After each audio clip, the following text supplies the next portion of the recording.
Salam sejahtera, terima kasih karena bersama dengan saya di Nazilin Unity Channel. Ini adalah pendedahan, ini adalah pengakuan, dan ini adalah keputusan MCA yang paling panas sekali.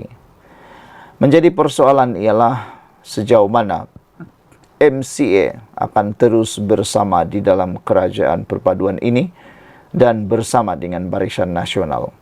Adakah akhirnya MCA akan keluar juga daripada Barisan Nasional? Persoalan ini muncul apabila sekali lagi Wee Ka Siong, Presiden MCA menyatakan goblok berkempen untuk DAP. MCA ada maruah dan harga diri, kata Wee Ka Siong. Selepas dipersenda, dimaki hamun dan diperkecilkan.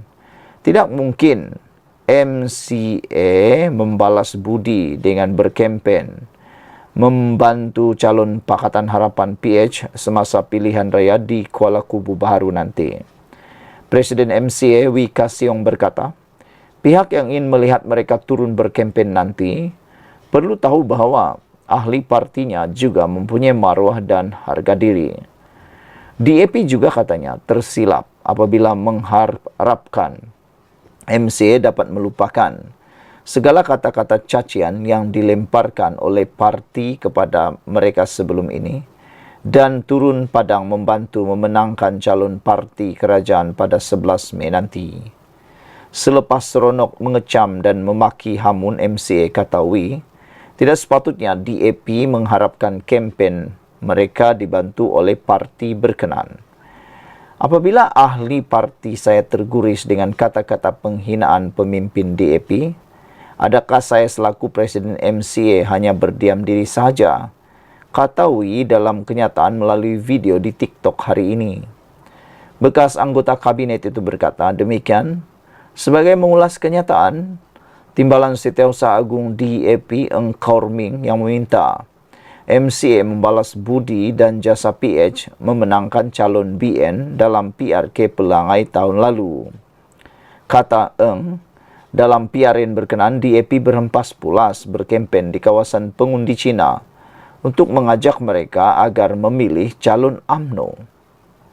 Hasil gerak kerja tersebut, kata Eng, beratus pengundi Cina menyokong calon Barisan Nasional BN dan mengalahkan 98% pengundi Cina menyokong calon BN dan mengalahkan pencabar dari Perikatan Nasional. Justru kata Eng, DAP mengharapkan semangat yang sama ditonjolkan oleh MCA di Kuala Kubu Baharu. Sebelum ini, Timbalan Presiden UMNO Muhammad Hassan menafikan wujudnya sebarang isu boykot apabila MCA dan MIC memutuskan untuk tidak terbabit dalam kempen di Kuala Kubu Baharu. Hal itu kerana mereka berpendirian gerak kerja akan dilaksanakan jika calon yang dipilih untuk sesuatu pilihan raya datang dari Barisan Nasional. Kata Wee Ka Siong, sehingga kini pun ketika BN menjadi sebahagian daripada kerajaan bersama PH, MCA tetap menjadi sasaran kecaman DAP termasuk oleh Setiausaha Agungnya Anthony Loke. Dalam keadaan begitu, kata Wee, sebagai pemimpin dia tidak boleh bersabar. Manusia ada perasaan dan maruah. Begitu juga dengan ahli MCA dan ada perasaan dan harga diri, katanya.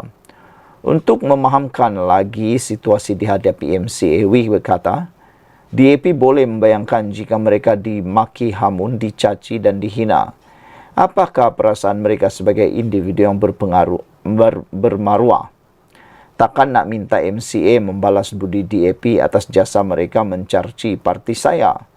Kata orang Jawa, goblok ni. Fikirkanlah, brother, katanya. Ahli Parlimen Air Hitam itu juga menjelaskan isu sekarang bukanlah MCA perlu berjiwa besar atau tidak. Sebaliknya melibatkan prinsip dan maruah yang dipertahankan. Harap-harap semua faham ya. Selamat berkempen, selamat bertanding, buatlah apa yang patut, kata beliau lagi. Sekian dulu untuk kali ini. Jangan lupa tinggalkan komen anda, tekan butang subscribe. Kita jumpa lagi. Bye-bye. Salam sejahtera, terima kasih karena bersama dengan saya di Nazilin Unity Channel. Dekat mana yang walaun kata tarif elektrik naik? Ini satu pendedahan yang wajib anda share kepada semua orang, khususnya walaun yang seringkali memburuk-burukkan kerajaan, mengatakan bahawa kerajaan ada menaikkan harga elektrik dan sebagainya. Persoalannya, dekat mana yang walaun kata tarif elektrik naik?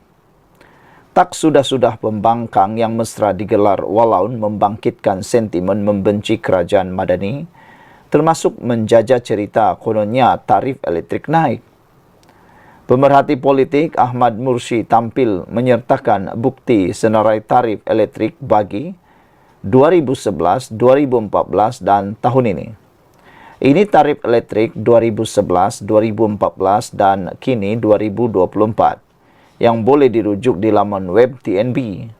Dekat mana yang walaun kata naik? Soal beliau.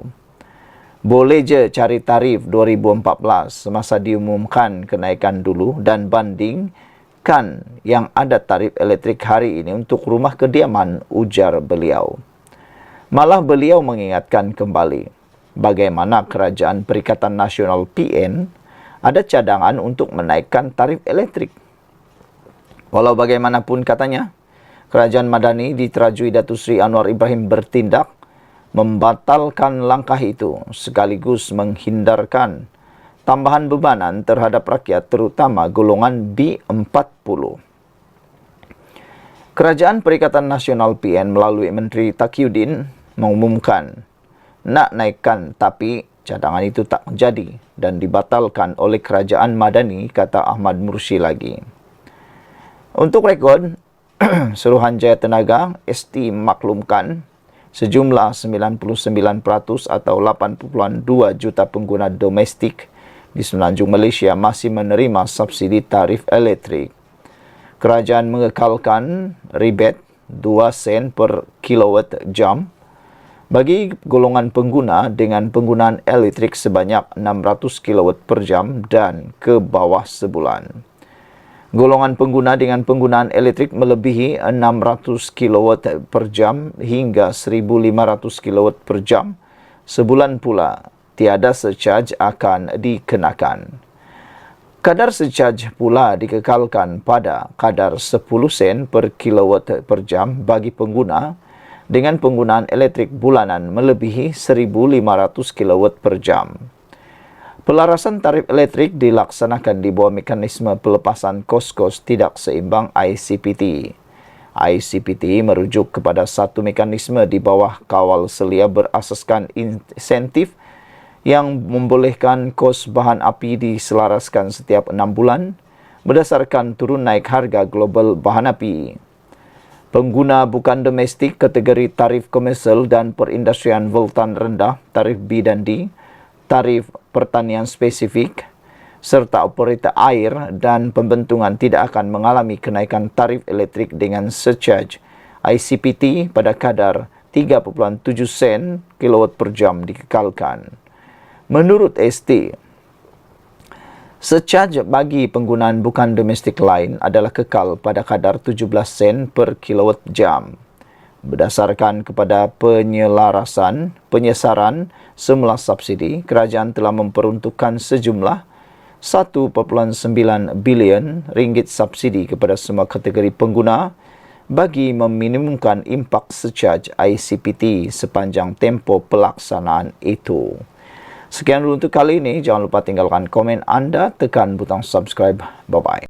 Salam sejahtera, terima kasih kerana bersama dengan saya di Nazlin Unity Channel. Akhirnya, Ketua Pemuda PKR, iaitu Adam, menjawab dakwaan Pemuda PAS. Ada orang sasau lepas hilang kuasa. Wah, hebat. Beberapa jam selepas diramalkan bakal berkubur di Kuala Kubu Bahru, Pemuda PKR sebaliknya mencabar seteru politik mereka itu untuk melakukan sesuatu yang dianggap langka. Menjelang pilihan rakyat kecil itu nanti, kata ketuanya Adam Abdul Halim, PKR mencabar Pemuda PAS dan PN untuk berkempen tanpa mengapi-apikan sentimen penduduk Kuala Kubu Bahru. Sebaliknya, kata Adam Adli, pembangkang boleh mengkritik dasar yang dilaksanakan kerajaan serta isu ekonomi sama ada secara mikro atau makro. Kami harap Pemuda PAS dan rakan-rakan sebelah sana pembangkang Cuba untuk sekali ini agar berkempen tanpa perlu mengapi-apikan masyarakat dengan kebencian dan adu domba, apalagi main isu kaum dan tunggang agama, kata beliau. Biar rakyat menilai dari sudut keupayaan mentadbir dan menguruskan negeri atau negara. Jangan ajak rakyat berfikir guna kacamata sempit perkauman dan agama yang tak membawa untung apapun buat rakyat, kata Adam. Tak perlu serang dan fitnah peribadi pemimpin, katanya dalam kenyataan hari ini. Pagi tadi, Ketua Pemuda PAS Afnan Hamimi Taib Azamuddin menjangkakan pengundi Kuala Kubu Baharu akan menguburkan kerjasama BNPH dalam pilihan raya kecil PRK pada 11 Mei ini. Alasan yang digunakan ahli parlimen Alor Setak itu ialah PH didakwanya sudah dijangkiti penyakit bawaan Barisan Nasional. Semua kerja tak jadi. Kempen PRK Kuala Kubu Baharu akan bermula secara rasmi pada Sabtu ini apabila penamaan calon berlangsung sebelum pengundi membuat pilihan pada 11 Mei. Kerajaan perpaduan akan diwakili calon dari Pakatan Harapan, manakala Perikatan Nasional selaku pembangkang belum memberikan sebarang bayangan calon yang akan diketengahkan. Untuk rekod, pada pilihan raya negeri pada 2023, kerusi Kuala Kubu Baharu ditandingi calon gerakan Teo King Hong bagi pihak PN.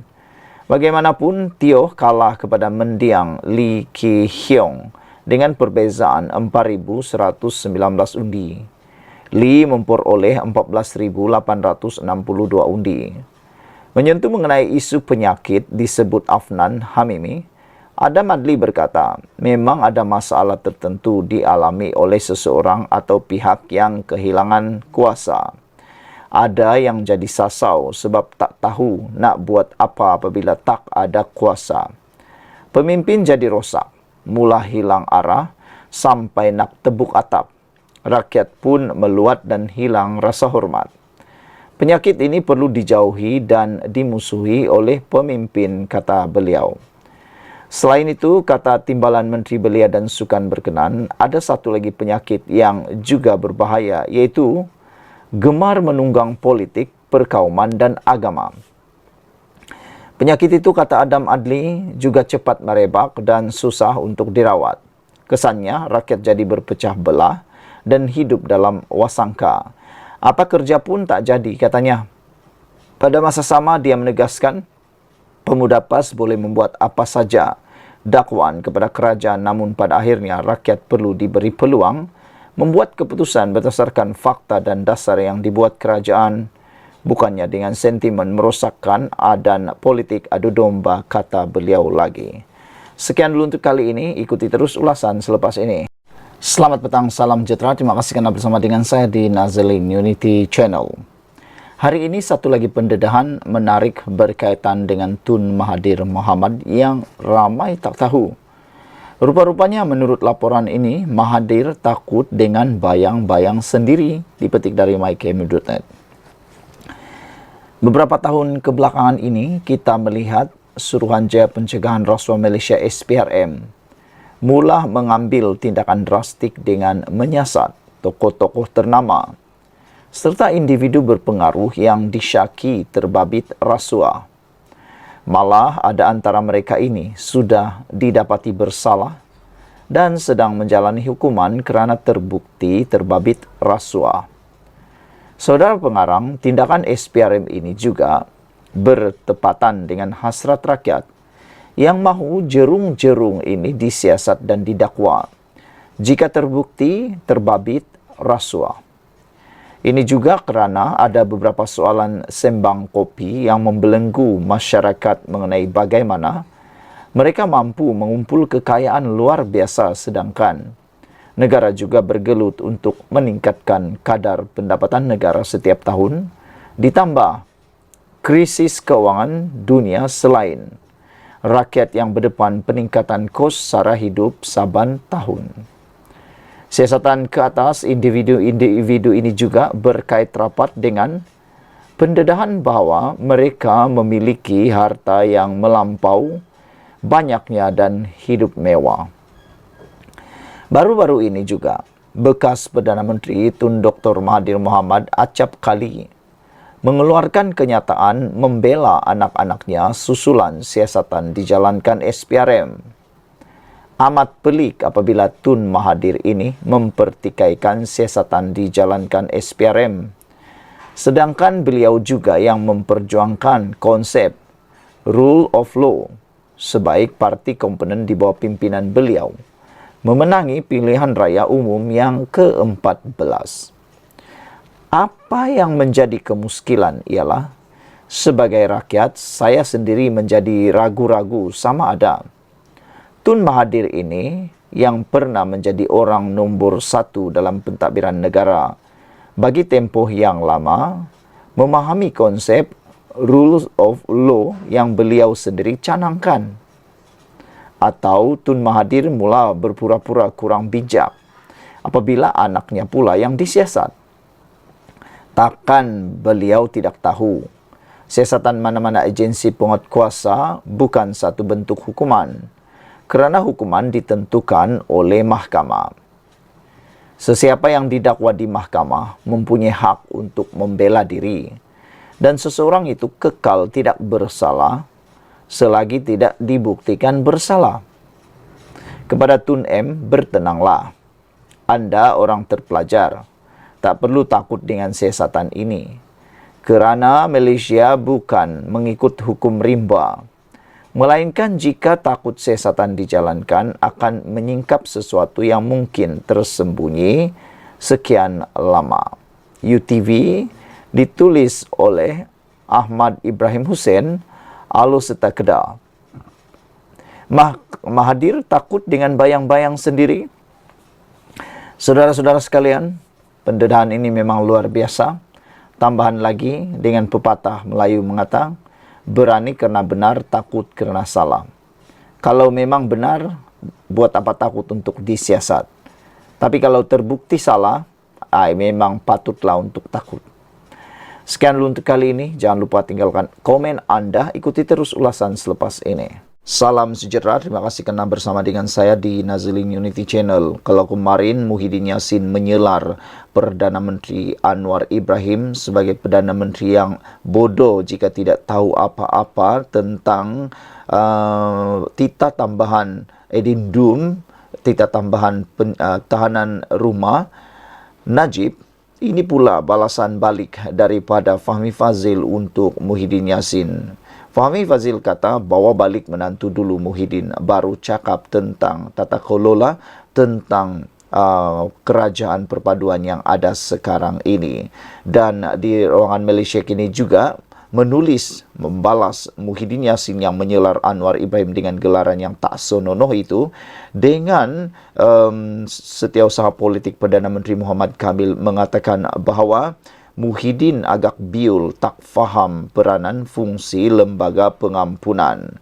Jadi hari ini ramai netizen yang sangat bersetuju, ramai juga netizen yang men-share video-video seperti ini supaya lebih ramai orang tahu bahawa Muhyiddin lah yang patut bertindak lebih dahulu memahami tentang undang-undang Malaysia, khususnya membawa balik menantu beliau yang selama ini belum balik ke Malaysia lagi dan dianggap sebagai melarikan diri.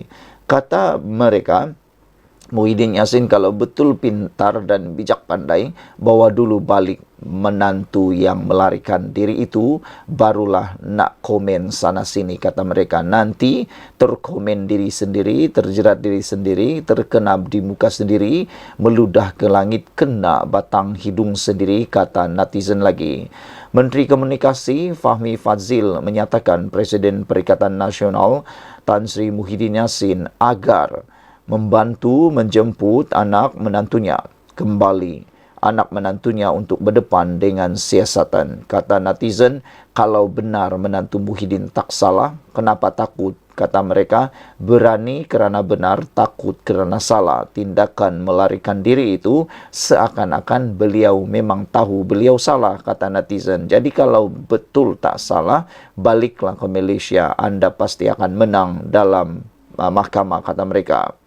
Sebelum beliau beri apa-apa komen, kata Fahmi, Saya sarankan Muhyiddin Yassin bantu pihak berkuasa jemput kembali his son-in-law who is on the run, kata beliau. Don't talk about KKB dan PRK, kata beliau lagi. Dalam bahasa Inggris, beliau kata, bring back your son-in-law and then you are in a better position to talk because he is a fugitive from justice, kata Fahmi lagi. Fahmi juga menambah sepatutnya sebagai seorang pemimpin, apalagi bekas Perdana Menteri, beliau sepatutnya menjadi teladan kepada ramai orang berkaitan dengan perundangan Malaysia. Fahmi Fazil kata, Muhyiddin seharusnya menjadi contoh baik dan arahkan menantu balik ke Malaysia dan berdepan siasatan yang telah pun dimulakan. Jika beliau gagal lakukan ini, iaitu perkara paling asas di muka bumi, beliau tidak ada moral standing to talk about anything else, kata Fahmi. Fahmi berkata demikian sebagai respon kepada Muhyiddin yang mendakwa bahawa kerajaan perpaduan dalam keadaan retak menanti belah berikutan isu titah diraja addendum dalam kes mantan Perdana Menteri Datuk Seri Najib Tun Razak. Untuk makluman semua, menantu Tan Sri Muhyiddin Yassin iaitu Datuk Seri Muhammad Adlan Berhan meninggalkan Malaysia pada 17 Mei tahun lalu. Dah hampir setahun dah tak balik-balik Malaysia. Adam disiasat oleh SPRM dan berdepan kes rasuah dan penyelewengan berhubung projek berkaitan pendaftaran pengambilan serta penyimpanan biometrik pekerja asing di sebuah kementerian. Saudara-saudara sekalian, sebelum kita berpisah, sila tinggalkan komen anda untuk isu pada hari ini yang amat panas ini. Adakah anda juga bersetuju dengan kenyataan Fahmi bahawa bawa balik dulu menantu baru banyak cakap? Jangan banyak cakap kalau tak bawa menantu balik dulu, kata Fahmi Fazil. Ramai netizen kata ini yang patut Muhyiddin buat. Daripada banyak cakap, bawa balik dulu anak menantu. Jangan sampai orang lain pula tiru tindakan Muhyiddin Yassin, kata mereka. Dengan pepatah, kalau guru kancing berdiri, anak kancing berlari-lari. Sekian dulu untuk kali ini. Jangan lupa tinggalkan komen anda, tekan butang subscribe. Bye-bye. Selamat pagi, salam sejahtera. Terima kasih kerana bersama dengan saya di Nazlin Unity Channel.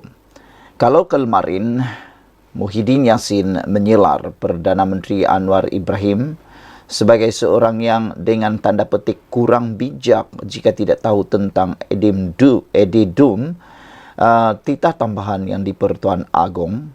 Ini pula balasan untuk Muhyiddin Yassin. Beliau menggelar Anwar Ibrahim dengan tanda petik perkataan yang saya pun tak berani nak cakap, kurang bijak. Kalau tak tahu apa-apa, kata beliau, kali ini beliau kena balas semula. Apabila seorang daripada setiausaha politik Perdana Menteri iaitu Muhammad Kamil Abdul Munim tampil menemplak Muhyiddin Yassin yang didakwanya sebagai biul. Kalau kemarin Muhyiddin kata Anwar Ibrahim dengan tanda petik kurang bijak atau dengan perkataan yang tak senonoh itu, mengatakan perkataan itu, beliau pula kena balas balik dengan kata, di Malaysia kini, Muhyiddin agak biul tak faham peranan fungsi lembaga pengampunan, kata setiausaha politik Perdana Menteri Muhammad Kamil. Kemarin ada juga netizen yang menyatakan bahawa kalau benar Muhyiddin itu bijak pandai, kata mereka, bagaimana Muhyiddin boleh ditumbangkan oleh rakan sahabatnya dalam Kerajaan Perikatan Nasional pada waktu dia menjadi Perdana Menteri sehingga dia terpaksa letak jawatan, kata mereka. Setiausaha politik Perdana Menteri Muhammad Kamil Abdul Munim tampil menemplak Muhyiddin Yassin yang didakwanya sebagai biul dan tidak faham tentang fungsi lembaga pengampunan susulan kritikan bekas Perdana Menteri itu terhadap Anwar Ibrahim. Dia juga mendakwa bahawa kerajaan Madani hari ini bukan seperti Kerajaan Perikatan Nasional PN yang gemar mengundang duka cita istana. Sebagai mantan Perdana Menteri, agak biul dan memalukan jika Muhyiddin tak faham peranan dan fungsi lembaga pengampunan dan prerogatif yang di Pertuan Agong. Hadam perlembagaan sendiri, dan kurangkan bergantung pada teks yang disediakan, katanya kepada Malaysia Kini. Muhammad Kamil mengulas kenyataan Muhyiddin yang melabel Anwar sebagai Perdana Menteri yang bodoh jika dia tidak tahu berkenaan dakwaan kewujudan titah edendum agar Najib Razak menghabiskan hukuman penjara menerusi tahanan di rumah. Sebelum ini, Anwar berkata bahawa afidavit yang difailkan oleh Timbalan Perdana Menteri Ahmad Zahid Hamidi untuk menyokong usaha bekas Perdana Menteri Najib Razak menjalani baki hukuman di bawah tahanan rumah dibuat atas kapasitinya sebagai Presiden UMNO. Ketika berkata demikian, Anwar menegaskan bahawa kerajaan tidak akan campur tangan dalam keputusan lembaga pengampunan dan menegaskan bahawa titah yang di Pertuan Agong semasa mesyuarat lembaga adalah muktamad dan tidak boleh dicabar. Muhyiddin sebaliknya membidas Anwar dan melabelnya sebagai Perdana Menteri yang bodoh. Mengulas lanjut, Muhammad Kamil bagaimanapun mempertahankan pendirian bahawa kerajaan tidak akan campur tangan dalam urusan yang di Pertuan Agong dan Majlis Raja-Raja.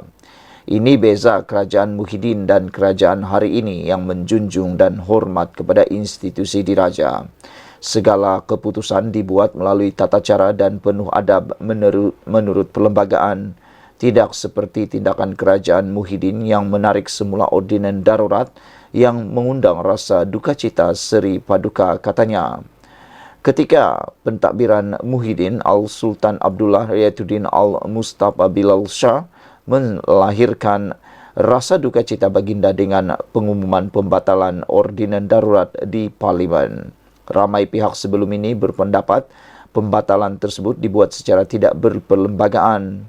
Dalam afidavit yang difailkan di Mahkamah Tinggi Kuala Lumpur pada 9 April, Zahid yang juga Timbalan Perdana Menteri menyokong dakwaan Najib mengenai titah tambahan diraja supaya baki hukuman penjara digantikan dengan tahanan rumah. Zafrul kemudiannya berkata terdapat kesilapan fakta dalam afidavit Zahid dan dia akan mendapat nasihat undang-undang dan menulis kepada Mahkamah Tinggi untuk membetulkan kesilapan itu. Ditanya mengenai titah tambahan itu, Anwar enggan mengulas dan sebaliknya berkata ia adalah bidang kuasa lembaga pengampunan. Beberapa komen daripada netizen pada ruangan Malaysia Kini, ada yang kata rindu zaman Najib, ada juga kata yang sini sakau, yang sana pun sakau. Perdana Menteri X terbaik berbanding yang lain, kata beliau. Muhyiddin taulah, jangan cakap yang bukan-bukan, kata beliau. Ada mesyuarat ke macam mana boleh tambah-tambah-tambah, kata Violet. Tok Mudin kata biul atau tidak jika Perikatan Nasional boleh batalkan pengampunan penyakau besar negara dan kekalkan hukuman asal, saya akan pangkah PN dan pada PRU nanti, kata beliau. Tapi kalau tak boleh, malaslah nak memangka, semua sama je, tak boleh buat apa-apa, kata beliau. Sekian dulu untuk kali ini, jangan lupa tinggalkan komen anda, tekan butang subscribe, bye-bye.